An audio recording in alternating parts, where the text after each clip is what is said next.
I want to bring in now Dr. Godwin Ibe. He leads the Nigerians in Diaspora Organization in Moscow, Russia, from where he joins us. Dr. Ibe, great to have you on the program today.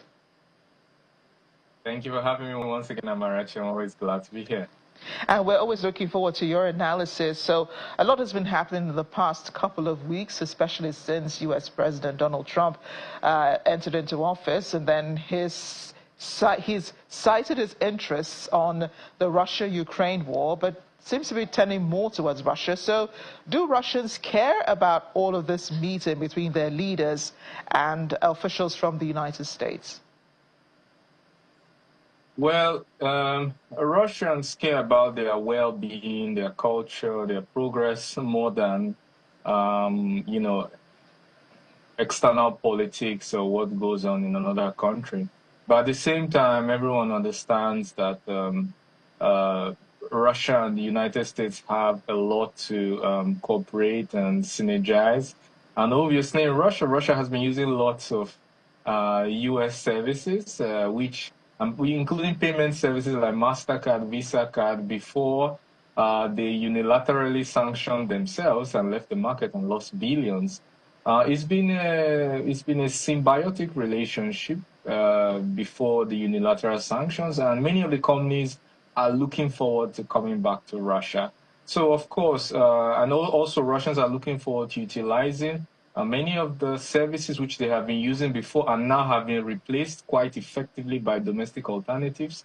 But it's always good to have all the options, and if they come back and create more competition for the consumer, why not? It's good. I think it will be welcomed in Russia as long as it doesn't kill the domestic industry. So, of course, it's a welcome development for Russia. Russia is welcoming them from a position of strength, not a position of weakness.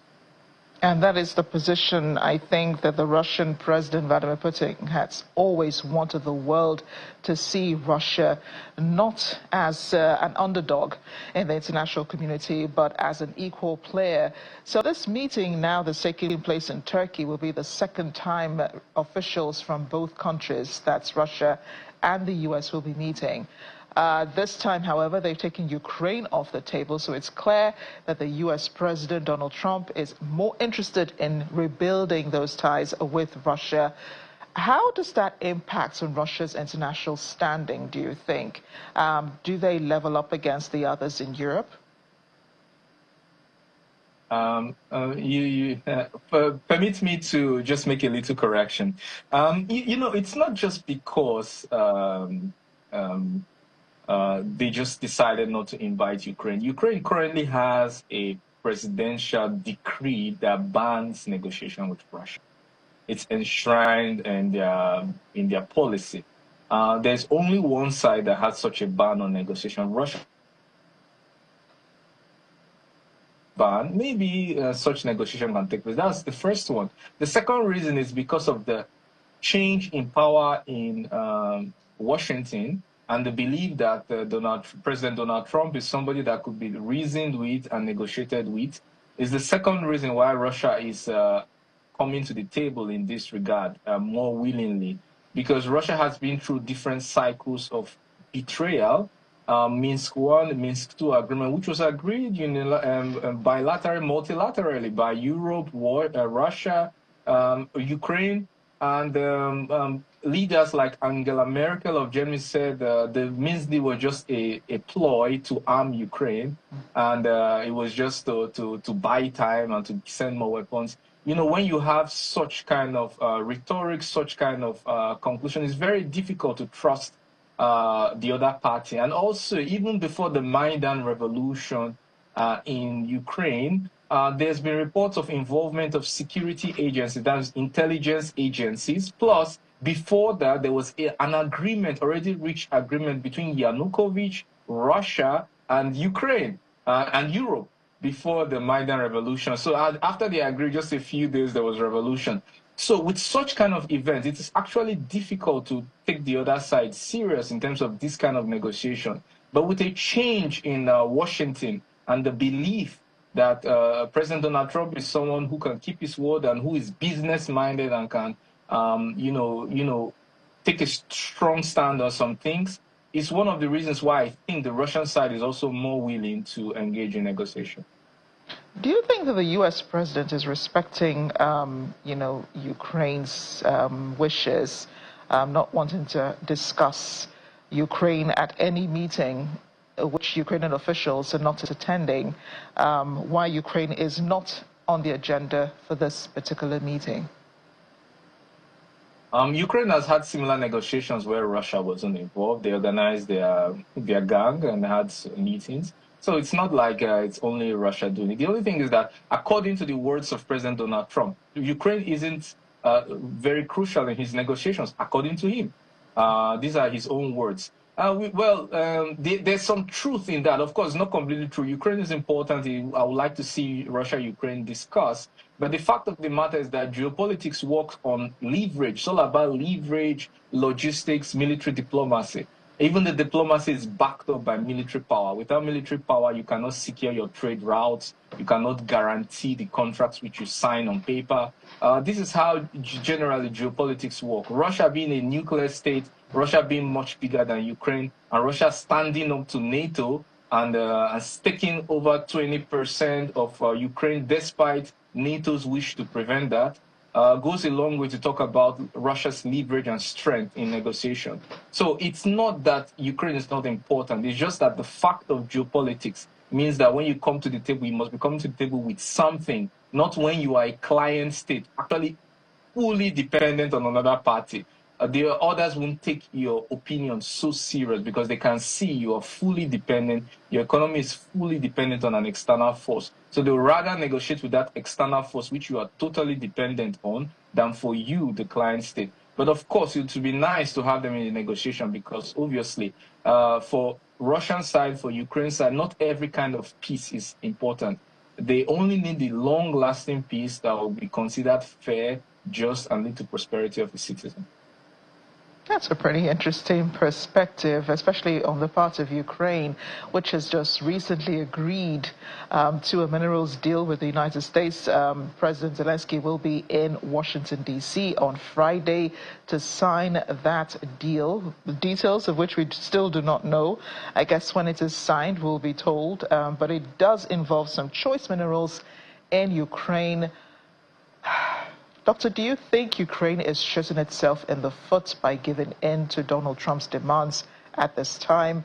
And would this be a win for Russia? It's pitiful. I can't. If I was a Ukrainian, I wouldn't like this outcome. It's pitiful. First of all, the loss of lives that have been lost on both sides. It's horrific. It's beyond the scale of any other theater around the world. But at the same time, 20% of the territory is gone, of Ukraine is gone. It's now part of Russia, according to the Russian constitution. Also, if there wasn't so much minerals in Ukraine, you can see that some of the parties to this conflict would not even be interested in Ukraine. Yeah. There's so many conflicts around the world that no one is talking about just because they don't have such resources. And also, most of the resources they're interested in is titanium, uranium, neon, nickel, lithium, all these that are important for the electric car industry, electric industry, and nuclear industry, which are contained in Ukraine, more than half of which were located in Ukraine, more than half of which is now in Russia, at least in Russian-controlled territory or near Russian-controlled territory. More than half. And it's the remaining crumbles, including agriculture and coal, which are spread around the other parts of Ukraine, that the other parties are making sure that they do not lose. So they are trying to stake claim to the remaining 80% of territory, plus less than half of the mineral resources, which are critical to many industries in the West. This is what every side now is trying to, especially the U.S. U.S. don't mind who they get it from, whether they get it from U.S. and Ukraine or they get it from Russia. U.S. doesn't care. U.S. will have the deal with Ukraine. U.S. in the deal with Ukraine, it doesn't include any part controlled by Russia in the Russian constitution. So they will cooperate with Russia. China is also in the play, but they prefer to get it through to develop the parts controlled by Russia. European Union obviously doesn't want to be left in the dust. So everybody is trying to take a slice of the cake. And it's very pitiful to watch. All the rhetorics, all the virtue signaling, how everyone should be saints, to care for lives. We all see that it's all been reduced to a slice of the cake of the mineral resources. And it's very pitiful to say, because lives have been lost. So the European leaders haven't come out openly to say they're interested, in Ukraine's wealth. But here they are. There's been a lot of scramble on the background, especially since Donald Trump said he was meeting with, his officials, beg your pardon, not him, but his officials were meeting with Russian officials. We've seen this rally behind the scenes for Ukraine all of a sudden with the French President Emmanuel Macron holding two security summits, trying to get European leaders interested. The European Commission President announcing more military help for Ukraine and all of that. Do you think they're all just paying lip service, knowing what is inevitable at this point? The fact that Ukraine has been decimated and may no longer exist by the time this war ends. One doesn't need both of his brain hemispheres working, or even 360-degree vision to see that a lot of country leaders are having sleepless nights over the U.S. deal. Because Russia's part is that it controls and which are part of Russian territory is secured. It's not open for negotiation. The part that is open for negotiation is the part that is left. And when the U.S. takes its part, and it's signed on paper, the others will just be unofficial stakeholders, because their names are not in the contract. Well, you could see the president of Ukraine boldly saying that the U.S. didn't supply 350 million, they supplied 100 million or something around that figure, trying to equate the U.S. help with Europe's help, to try to give them some leverage in the negotiation. But we all know that the backbone of NATO is U.S. And the U.S. is the one who gives the most aid to Ukraine. And we also know, according to the Polish president, as he has rightly said, there is no way they can continue to support Ukraine without U.S. help. So, Europe is going to get what U.S. leaves for it. There's no question about that. But Russia's part, Russia's claims, Russia's expectations will be met, because it is not open for negotiation and it is backed up by military power, and Russia is ready to defend its national interest. It is not open for negotiation. What is open for negotiation is only what Europe will get after US signs its deal with Zelensky. What is the future of NATO, do you think? So here you have NATO's biggest contributor, the United States, courting the relations with Russia, which is outside of NATO, and NATO seemingly still supporting Ukraine, but knowing in the end it really isn't providing any, shield for Ukraine. They have said, officials in NATO have said a number of times recently that there was no agreement that Ukraine will join NATO. I mean, we're hearing that now. They didn't say this at the beginning of the war. What do you think will happen to NATO afterwards? NATO could remain, but they're going to understand red lines. They're going to understand better what makes countries like Russia lose their patience and are ready to go out on all war with them, if necessary. I think there's going to be a clearer understanding that there's no more bluffing on Russian side, and that even if they go with 20 rounds of sanctions plus rhetorics, it's not enough to push back Russia when Russia believes that its national and strategic interests are affected. I think there will be a clear realization of that on NATO. And also, after that, obviously, different sides will have their part to play in terms of development, utilization of resources in Ukraine. Of course, there's going to be interest in developing a buffer zone to prevent escalation of any conflict. It's also pretty much clear that at some point Zelensky will have to leave. It's not tenable. As even President Trump said, Elon Musk said, many leaders have voiced out. Even Zaluzhny, the former military commander, has much more of approval rating than Zelensky. At some point, he would have to leave. The same cannot be said for the Russian side, of which the president has a sky-high, rocketing high. I don't know how to even repeat the high enough. Approval rating that is not in any threat whatsoever. So even when Ukraine gets a new leader, that new leader will come and shake hands with President Putin. If he still decides to be the leader of Russia. And obviously NATO and Russia will have to find a way to get along.